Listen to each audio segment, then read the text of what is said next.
Welcome to Goober Time with Dr. Chris Chismore, hosted by Tom and Griffin. We are your hosts, Tom and Griffin. Unfortunately, our illustrious friend, Dr. Chris Chismore, is away on his important research and unable to host a podcast this week. But fear not, dear listener, because he has left us in charge, and we are going to try to do a really good job of a podcast. This week, Dr. Chismore has asked us to talk about craft beer.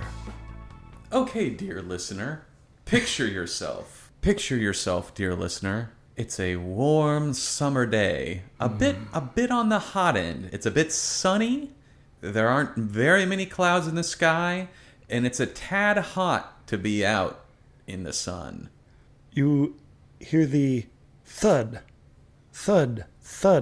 of bean bags being thrown maybe 5 feet away from you by a group of ex-fraternity brothers who haven't seen each other in 4 months, and they're cheering.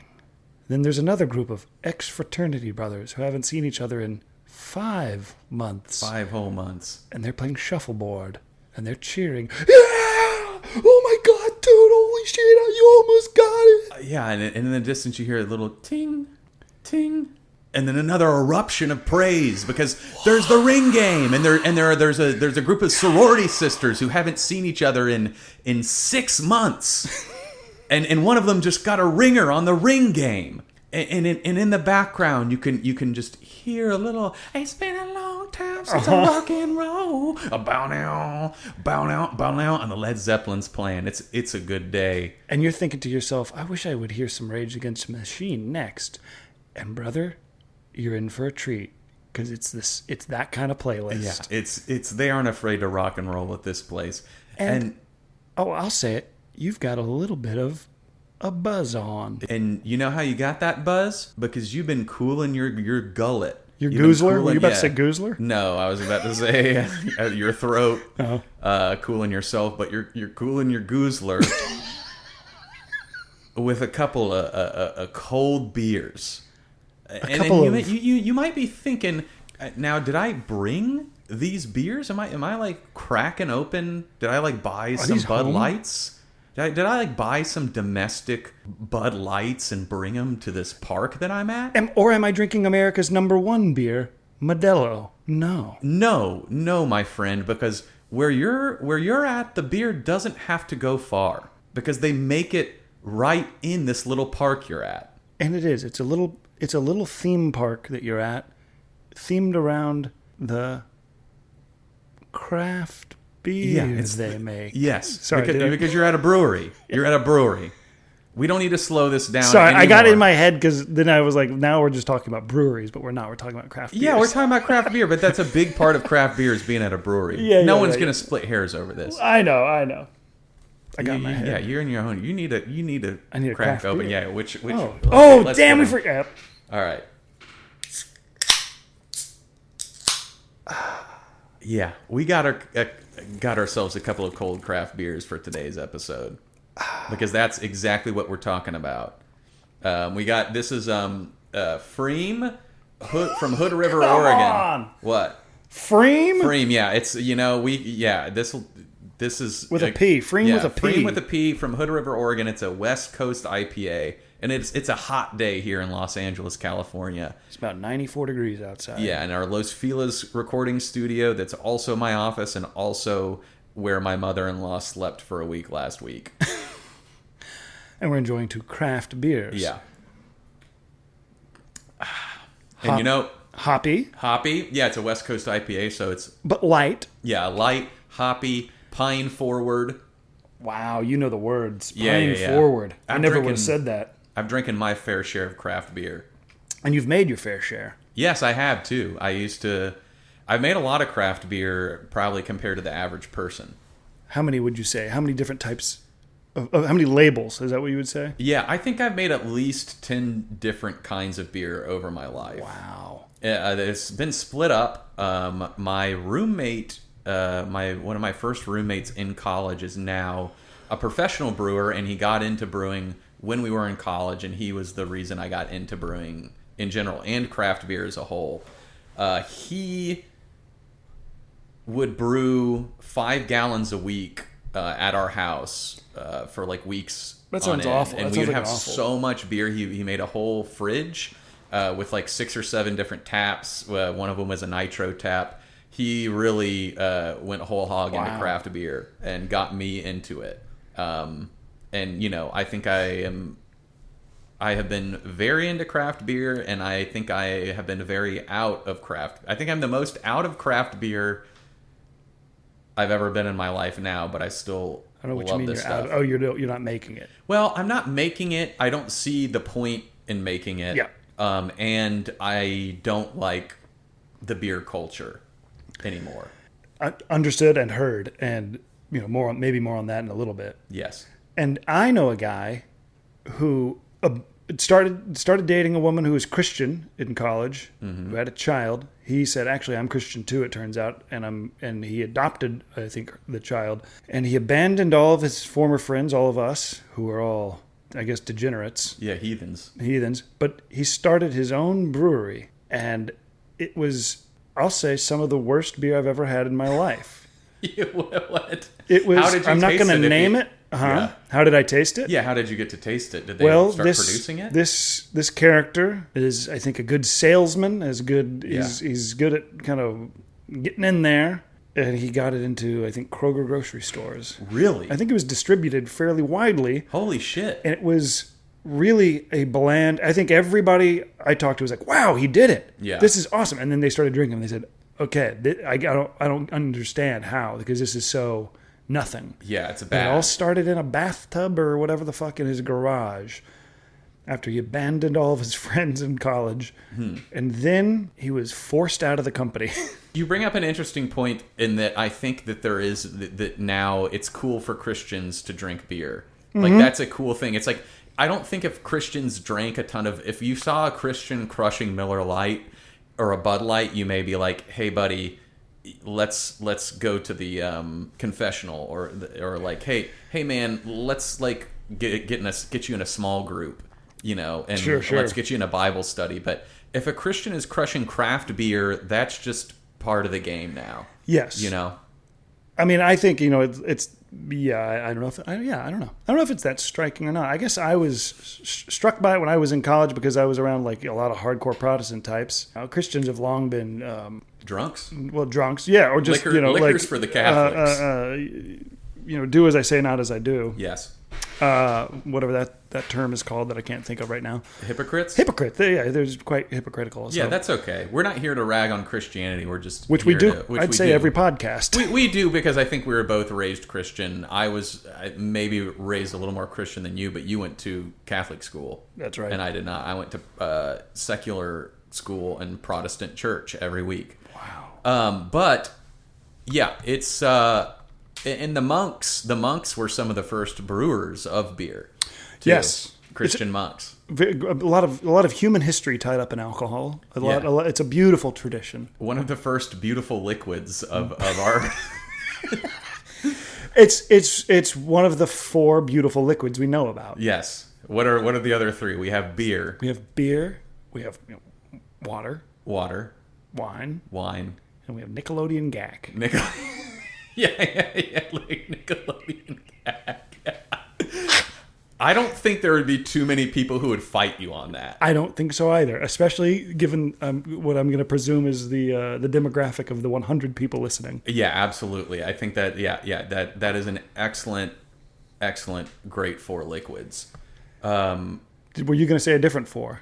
Did you have anything else in mind? I think I had piss in one of them. I knew it. One of I a knew beautiful it. liquid. God I mean, damn it, man. it is. I knew it. I think that without, if it didn't come out of your penis, Right. you might think piss was pretty. It smells strange. It's just yellow. Yeah. But it can be a lot of different colors. And if you have a deep yellow piss, it's not... If it didn't come out of your penis. Yeah, if it didn't come out of your penis and smell Or your bad, vagina. piss would be a beautiful liquid. Yeah, or your vagina. Yeah, your urethra. I think I wish I could agree with you on this one, but I'm not a piss lover. That's okay. This is what podcasts are for, This is- making strong, broad strokes of things that you maybe wouldn't defend if someone pressed you on them, but it's fun to say it. I do think piss is a beautiful liquid. Okay. And it's also, the same color as a lot of beer. Right. When people, if you're not drinking a craft beer, you're drinking a domestic beer, they say, "Oh yeah, you might as well drink a can of piss." Or you get a warm beer and you say this is like drinking a warm can of piss. Yes, exactly. Yeah. But see, that's why it's like beer is golden, but piss is yellow. Ew, gross, piss. But it's the same color. It's just marketing. Piss is golden. I'm going to call it on Piss Talk right there. Okay. We'll stop. We just hit the limit for me, and I think probably any good adult. Okay. All right, we'll cool it on the piss talk and get back to beer. The what do you like? What do you like? We'll save the gripes for later, but what do you like about craft beer? Well, the interesting flavors. I'm getting a lot more interesting. I'm having some fun I'm doing exploring every time I go. Yes. It's for me. I mean, like everything with me, there's the rose is mixed with the thorn. There's too much going on. I'm a bit alcohol illiterate. I don't know the different types of anything. I can never remember. There's too many. I don't really remember distinct flavors of the same. What am I trying to say? Different genres of flavors within, subgenres within just beer. Yes. I generally know, an IPA, the bold strokes of them, but I don't know the names of it. I don't know what the fuck a Kolsch is versus a Pilsner. Yeah. I barely know the difference. I don't know the difference between a Pilsner and a lager. Yeah. And I don't care. Fermentation temperature. It's sure. But taste a bit. Yeah. What I do like is that there's a range of flavors. Yes. And that because I'm illiterate, I'm kind of getting a grab bag experience every time. It's always fun. It's always an exploration. Yeah. Sometimes I'm landing on something nasty. And sometimes I'm landing on something incredible. And I like that I don't know. Yeah, it is fun. It's fun to have a new little flavor of something every time you go. And every single one is just a little bit different, even when they're kind of the same. Craft beer culture has grown to such a point where it's even you can be driving through a town of 1,000 people or less, and they're like, "Hey, millennials, we got a brewery here," and then you can go in and taste, and they'll be like, "Now this is our town's beer." This is another thing I like. Yeah. About craft breweries is that it gives millennials a place to go. Really, everybody, but it gives them just something to congregate around. Yeah, we're not going to church. We're not playing intramural sports in the numbers we used to. Mm-hmm. But we're going to breweries and we're sitting around. We're ordering boutique taco and throwing beanbag. Yeah. And I like that it isn't axe throwing. It gives millennials something to do. Basic ass millennials can do it. Yes. And interesting people can do it. Yes, exactly. And everything in between. The freaks and the normies can interact and collide at a brewery. Yeah, it's approachable fun for the entire spectrum of people. Yes. Of millennials. I think I don't know why I'm casting it against axe throwing, other than I think axe throwing is that's normies, you're there alone. Yeah, axe throwing sucks. Axe throwing sucks fucking shit. And I guess by saying that, I'm outing me, and we're outing ourselves as two interesting guys. Yeah. Axe throwing just not for me. But you're there alone. You're there alone. If you're not bumping into anybody who's really got a different attitude about almost anything in life than you have. Well, and I'll but go a ahead. Brewery, Yes. Absolutely. Yeah. Sorry to keep. No. You're right. I was about to go on a little bit of a thing of axe throwing about being I feel like Boy Scouts, when I was a Boy Scout, we used to throw axes and knives and shit. And that was fun, but people would be like, "Oh, this guy's weird. He's throwing axes, and throwing knives." And then now it's cool and trendy, and you're just that's like kid shit, you know? Do you think Bill Gates feels that way about computers? Yeah. Absolutely. Now that everybody's into them. Yeah, I saw him at the Olympics watching gymnastics, and I'm sure he's like, "This is what I want to see." That computers, Microsoft, that's kid shit. Everybody's into that now, and it's lame because that's what I did as a child. Yeah, exactly. He feels a little bit. What's the emotion you feel there? Like you were into something and you were made fun of it for it as a child, and then now everybody's like, actually, it's cool. Yeah. I don't know if there's an emotion. There was an emotion I was trying to... I'm a bit jaded. I'm always jaded reaching for words I cannot summon. It's okay. Hell no, who knows? I might try to say Gollum. Yeah, Golem. Jesus, please don't. Please not again. I call back to episode Maybe, 3. Who knows? Maybe 3? a deleted episode of this point. It may have never been released. Hey, hopefully. So we've got the thing we like. You like the taste of craft beer, which I also like. Some of it. Yeah. Well, Ooh, let's save that for the gripes. Sure. I think but that's part of... I made my point. Yes. Yeah. I think what I like about craft beer Please. is I think the obvious, the good old buzz. Mm-hmm. I love the feeling of alcohol, of being buzzed, of being drunk. And I think I've tried other things, and they make me feel nice, but, oh, baby. A nice being 3 or 4 craft beers deep on an afternoon or early evening, and that's about as much as you need nowadays. Whereas, like, I feel like craft beer, because it's higher alcohol, has a better buzz and a better feeling than, like, trying to drink, like, 8 Miller Lights. Yeah. Like, that time in college was over. That's I loved it. I loved the feeling of being 10 beers deep, but... Also, like that was just college. That was college plus about 10 years, probably. Yeah, I'd say a good portion of my 20s, of my adulthood. But, like, now it's like, 3 craft beers and I'm set. Yeah. Yeah. Especially if they're the high ABV ones, alcohol by volume, baby. It's efficient and it's good. It's good tasting and it's getting you rolling. Yeah.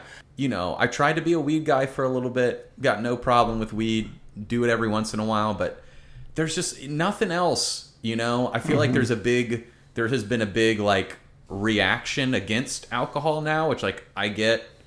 It's definitely, weed, other drugs I think are safer and definitely are, alcohol is ingrained in our society. I get that. But I'm also like, buddy, beer's been okay to me. It's been working. Yeah, it's been working and it makes me feel good. It's got me right. Yeah. Do you think maybe this already exists, but do you think how there is craft breweries for beer that will be craft, small sort of independently owned, I don't know what you would call them, tasting or something like a brewery but for other drugs. Yeah. For your mushroom garden and your weed hut.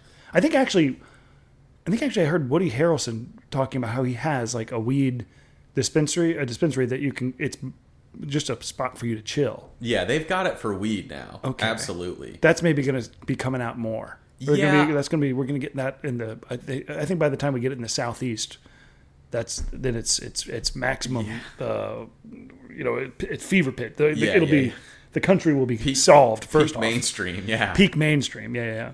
Yeah, they definitely have those things, and I think I've seen it also with weed, and that they'll do like food pairings too. Okay, that because seems it makes silly. It taste.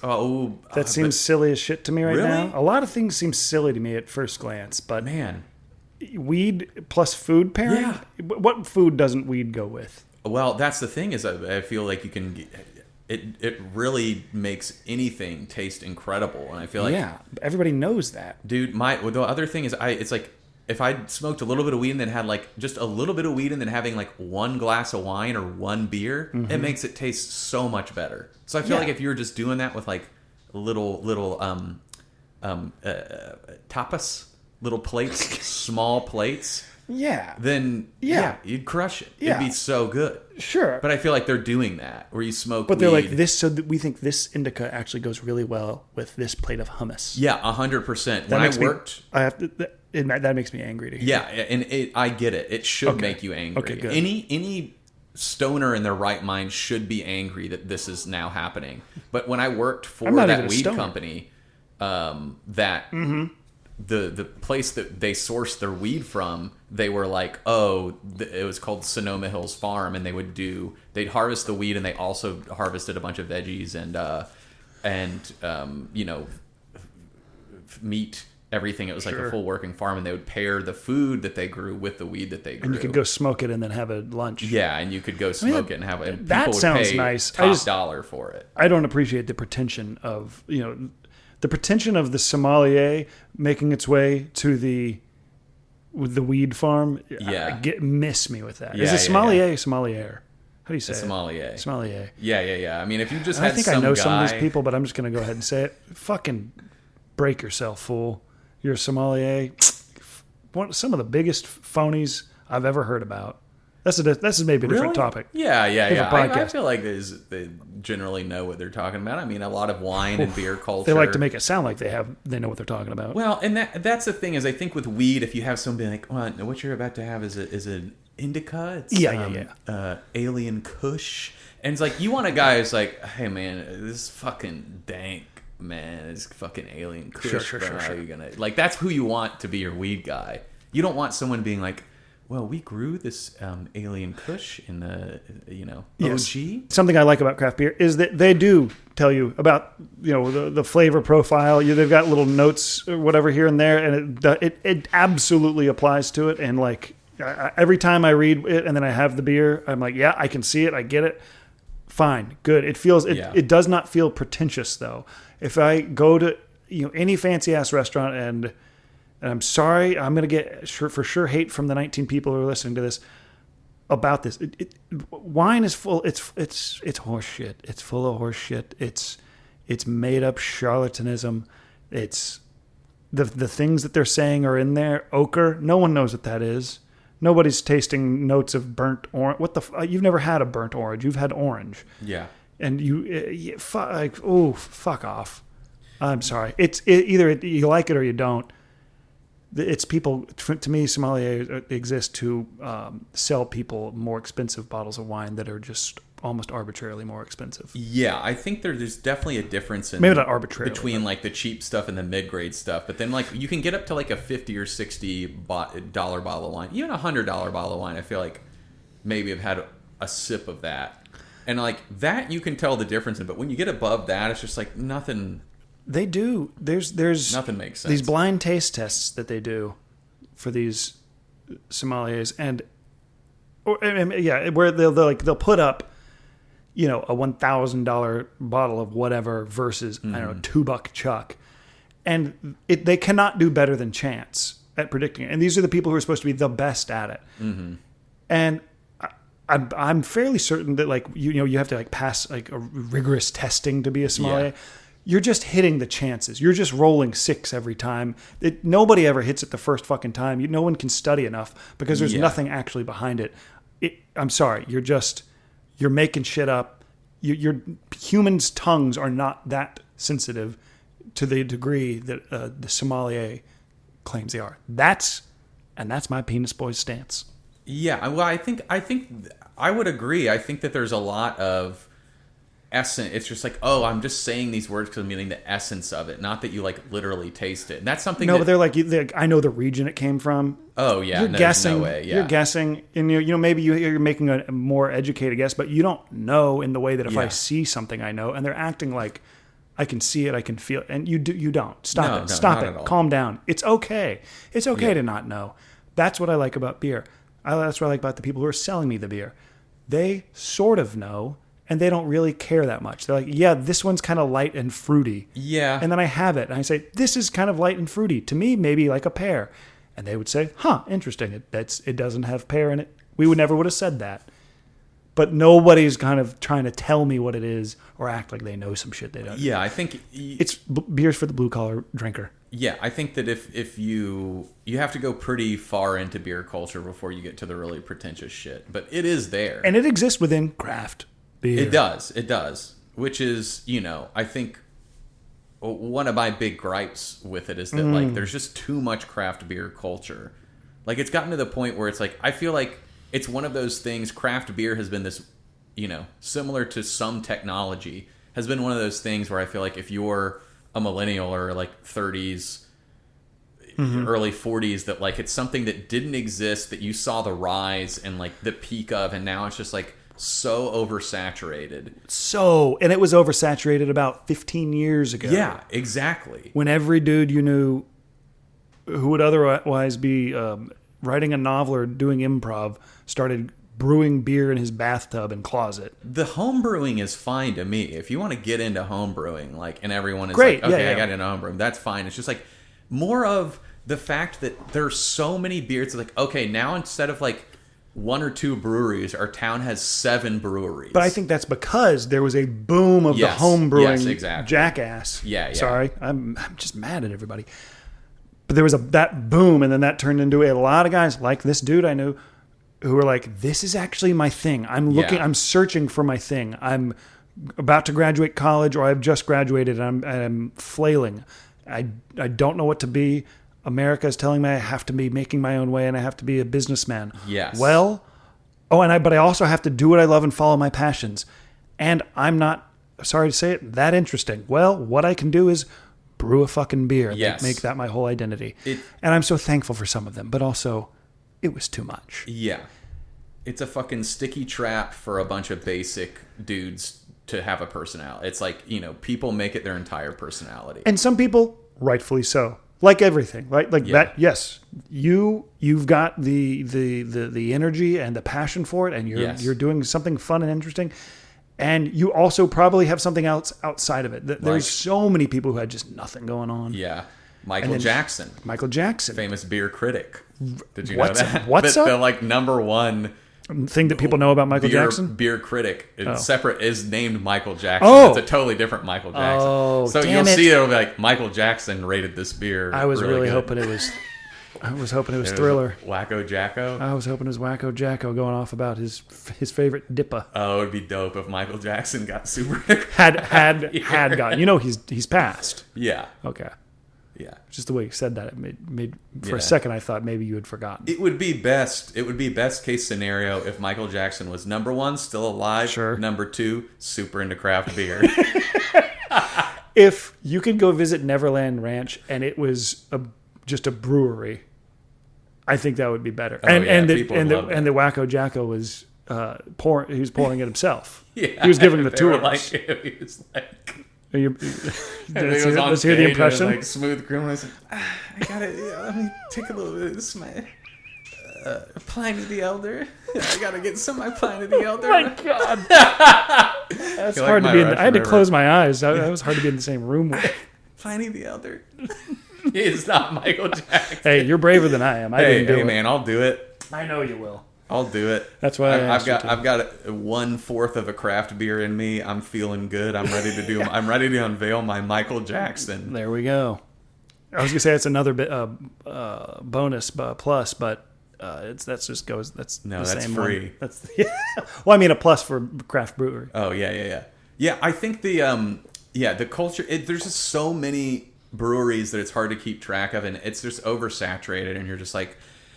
Now, there's everyone that is associated with it. There's so many people that suck, and it's hard to find the really good ones. Oh, yeah. And they're jacking up the prices. Yeah. It's a brewery's an excuse to sell people stuff way more expensive than you would have. Yes. We got inflation on the one side. We got shrinkflation on the other. And it's like now that it's like nice beer, it's like you used to be able to buy a 6-pack for $9.99 of nice beer. And now it's $15. And now it's $14.99 for a 4-pack. What's shrinkflation? I've heard this from one person ever, and I don't know what it means.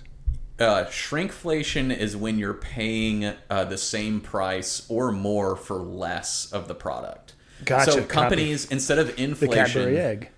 Yeah, Cadbury egg, or like a lot of cereal companies do it, where they'll be like, instead of 32 ounces for $7.99, we're going to keep the price at $7.99, but now we're going to sell you a box that's like 28 ounces. So to the eye, it looks the same, but you're really getting less. It's hard not to feel like everything's heading in a bad direction. Yeah, and I think that is with beer the same thing of just like sometimes I go and I'm just like, why the fuck am I buying this shit?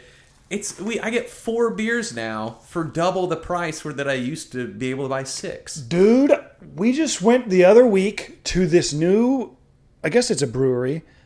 I'm not going to give you any specifics about it because I'm about to shit on it, but it was, I think they were serving a either 4 or 6 ounce pour of whatever, like they're like double IPA.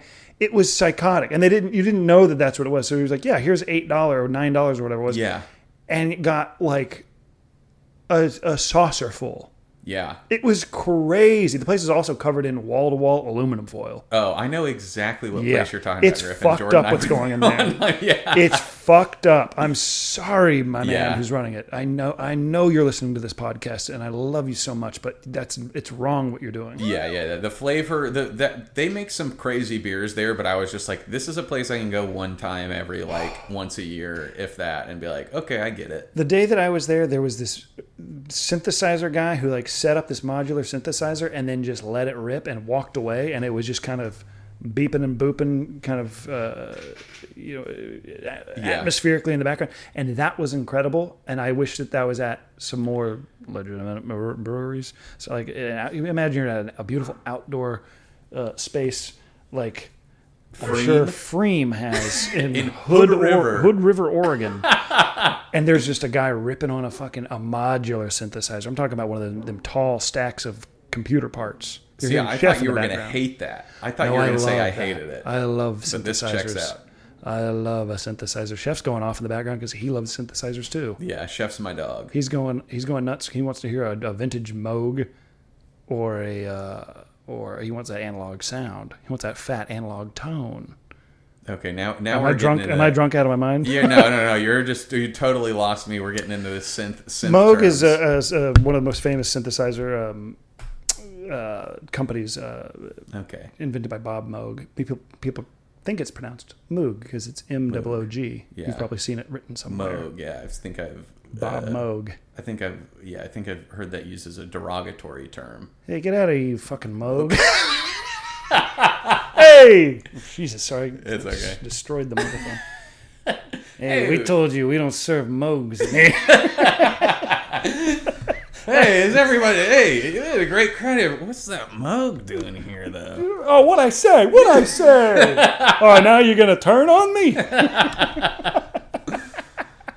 The shrinkflation was even present in our own very neighborhood. Yeah. And that's what is cool now is the fact they're like, oh, we brew like, this is an 11% beer, so we'll charge you $12 and we'll give you 4 ounces of it. That's not how it works. Yeah, and then they always taste too strong anyway. You're like, Jesus, this tastes like it's just fucking syrup. Yeah. And you're like, no. The milkshake IPA, can't do it. I kind of like those. I can have one if I'm like on like kind of empty. If I hadn't had like a meal. If I just cranked a burrito. Yeah. And then I want to go sit at a brewery and have a thing that tastes like a milkshake. It filled me up like a milkshake. I can't do that. Biggest gripe. Mm-hmm. The names of the beers. We gotta stop. We've swung too hard in the other direction. It's like, hey, do I want to get like the Skullfucker IPA, do I want to get like Danktastic Mr. Flash? You know, you're saying those are two ends of the spectrum. No. I'm saying those are like, that will be like one beer after the other, and it's just like, Jesus, like we do not need like to make the most extreme, insane beer names. Just like tell me what it is, make it sound appealing to me. Treat me like an adult. Treat me like an adult. I don't want to, like have to order the, like some insane sounding beer name, or it'll be like extreme. It'll be like, fucking Beelzebub's demise. This is it's just like Liquid Death. It like gave rise to Liquid Death. It's like that whole thing of like, oh, we're fucking edgy, we're metal culture rules. Yeah. Or it's just like, dude, just cut me a fucking break. Bad tasting stuff is good. Yeah. Hardcore metal shit is cool. Listen to metal music, but like it does not to be we do not need mainstream. That does not need to be in the mainstream. What about an IPA called I Had a Good Time at Legoland?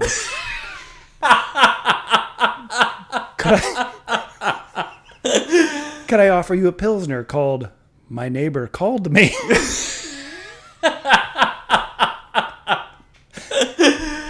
And what about a nice crisp Kolsch?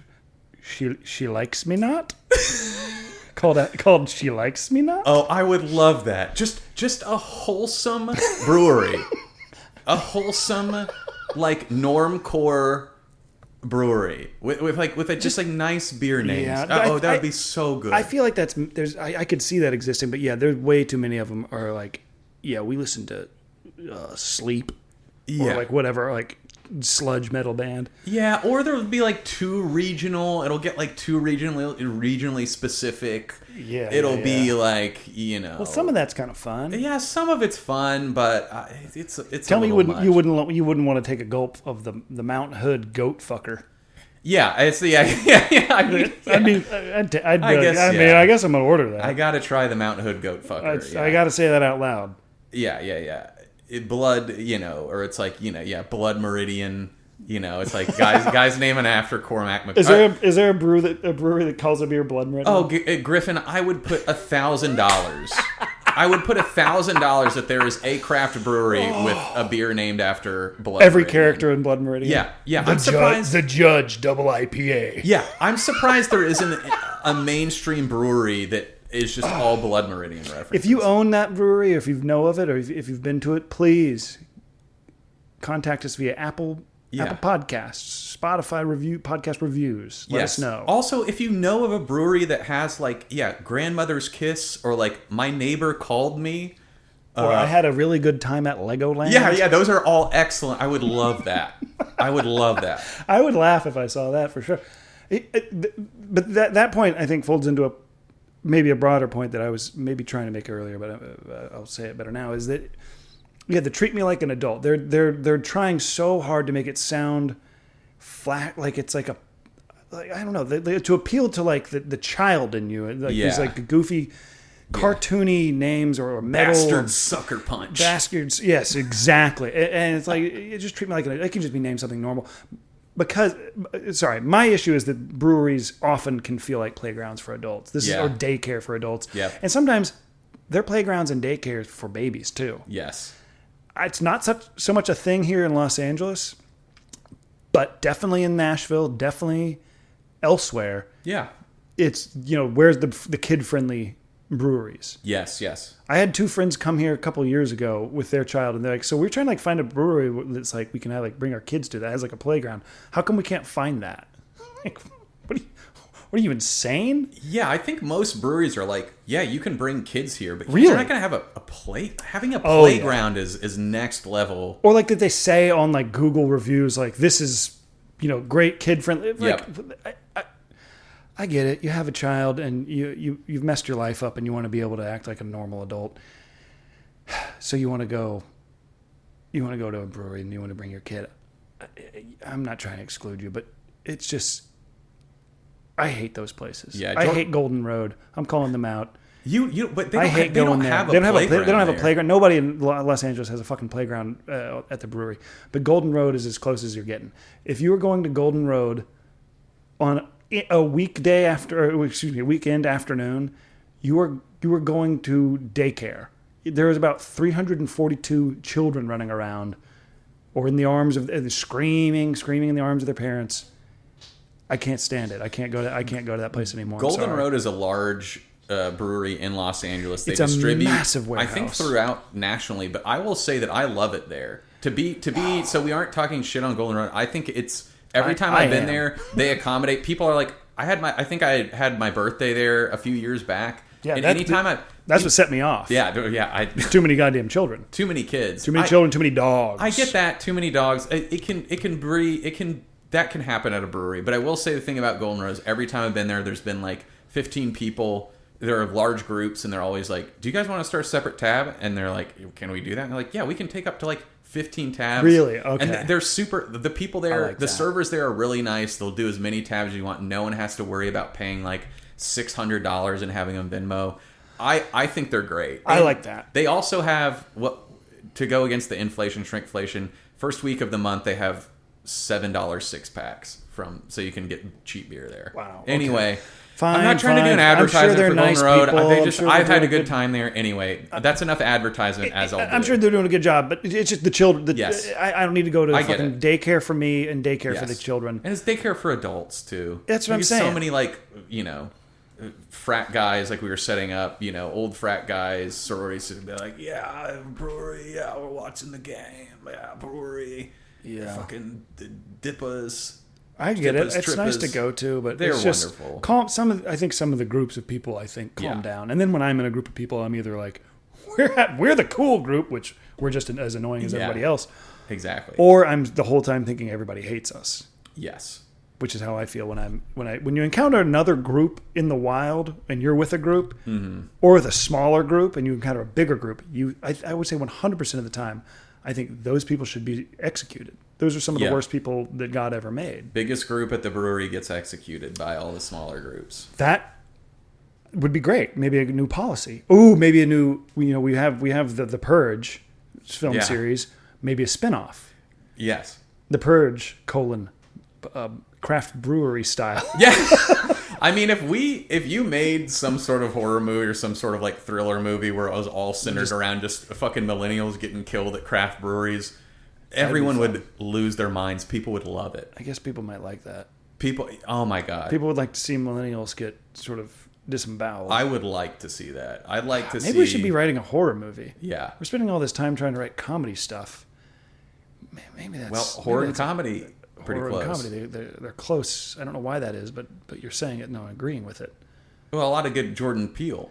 Right, Jordan Comedy, Peele, does Jordan good Peterson, Jordan good Peterson. horror. Good horror has He's working become with very comedy. funny. He has become very It has funny. become I funny guess when he was addicted to opiates. He's come back funny. around. Have you seen the video of him dancing in Nashville and downtown and Broadway?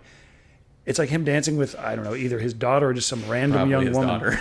And then I don't know if it is. And then there's some podcast clip, maybe it's him on Rogan, where he's just recounting how beautiful the band was, and it's like your standard issue Broadway cover, like shitty cover band. Yeah. And he's weeping at how beautiful it is, and it's just like so important to go dance. And I don't disagree with him, but it's an insane image to see him dancing and then weeping about dancing, given just how he is every other way. Yeah, that's the thing about those type of guys is that you're like, yeah, man, it's great that you love to dance. There's nothing wrong with that, but like, you should be doing that on a regular enough basis where you're not weeping because it's so beautiful. Well, he was weeping after the fact. He was just remembering it, which is there's something incredible about that.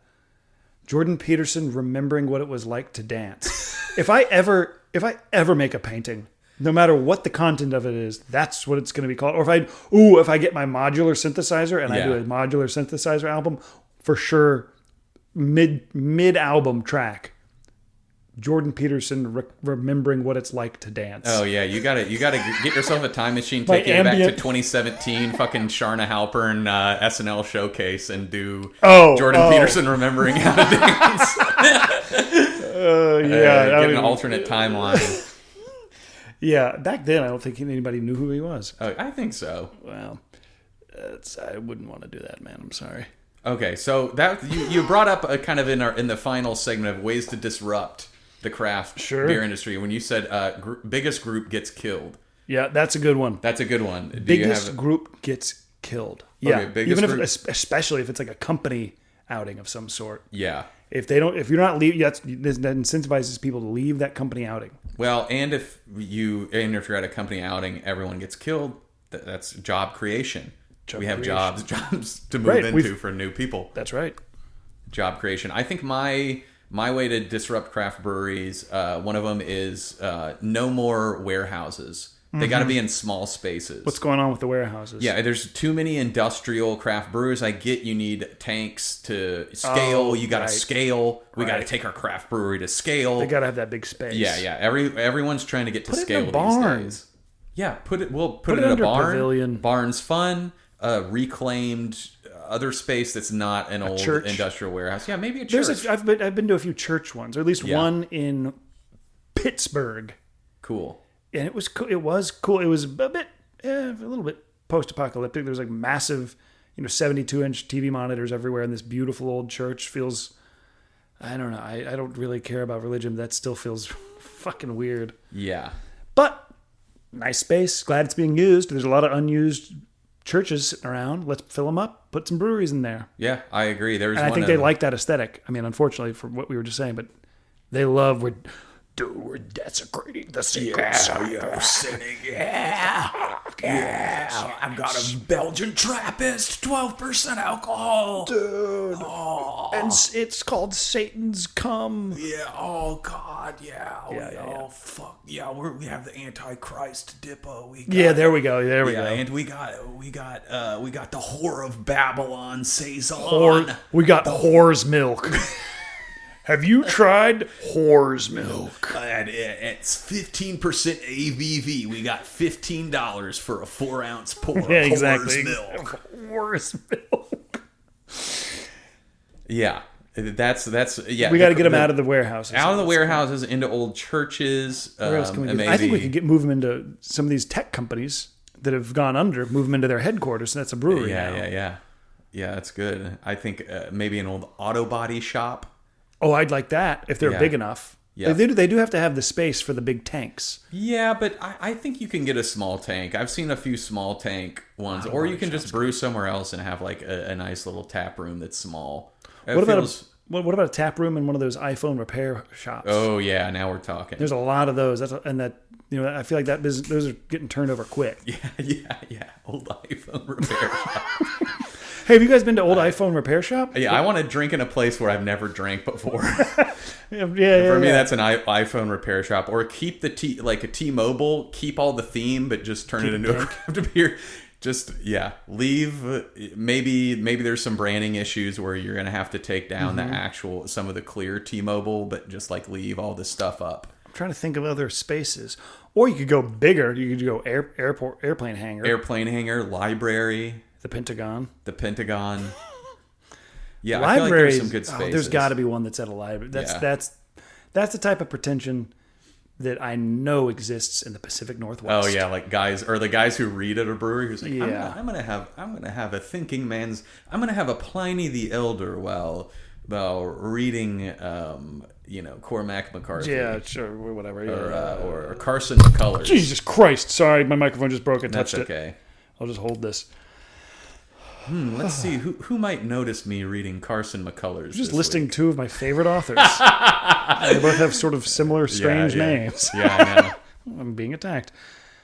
I think another way I'd disrupt craft breweries is a per capita limit, or like a congressman. Oh yeah. Within a certain zoning limits. Zoning limits. I think it's like if your state has a larger population, then you can have more craft breweries. But instead of like holding brewing competitions to see like what's the best beer in the state, you hold brewing competitions to be like what breweries are getting kicked out, so that like we only have good breweries. You got to cull the herd. Yeah, we're culling the herd. So I don't want to walk into the liquor store and have like 40 different IPAs to choose from. Yeah, that's just too much. I was going to say that I think capitalism is doing it for you, but there are still 40 to choose from. Yeah, there's 40 to choose from. Then one goes out and they're just replaced by another.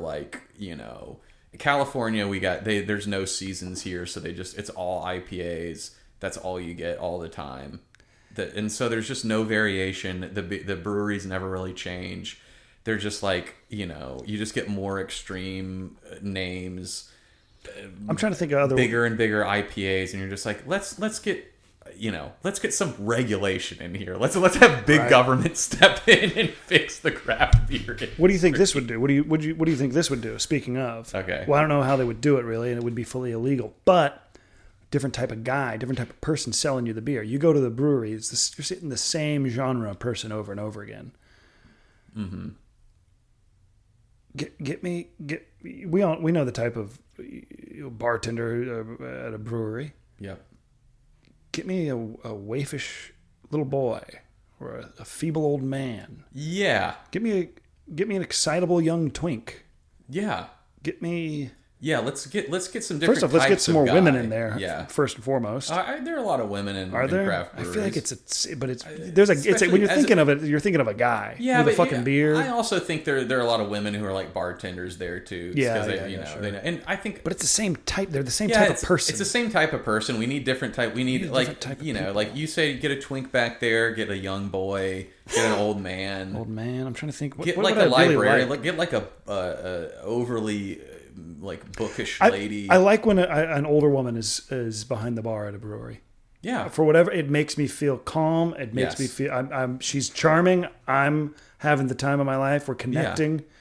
It's I don't know why that's a good combo, but it's a hilarious experience every time. Well, they're good service, you know. Good service. And they got something to do. Yeah. Yeah, just friendly without being like overly friendly. It's just like, yeah, you know you're going to get good service, you know you're going to get your beer. Give me a guy who was going to become a priest, but then he backed out. Yep. I'd like that.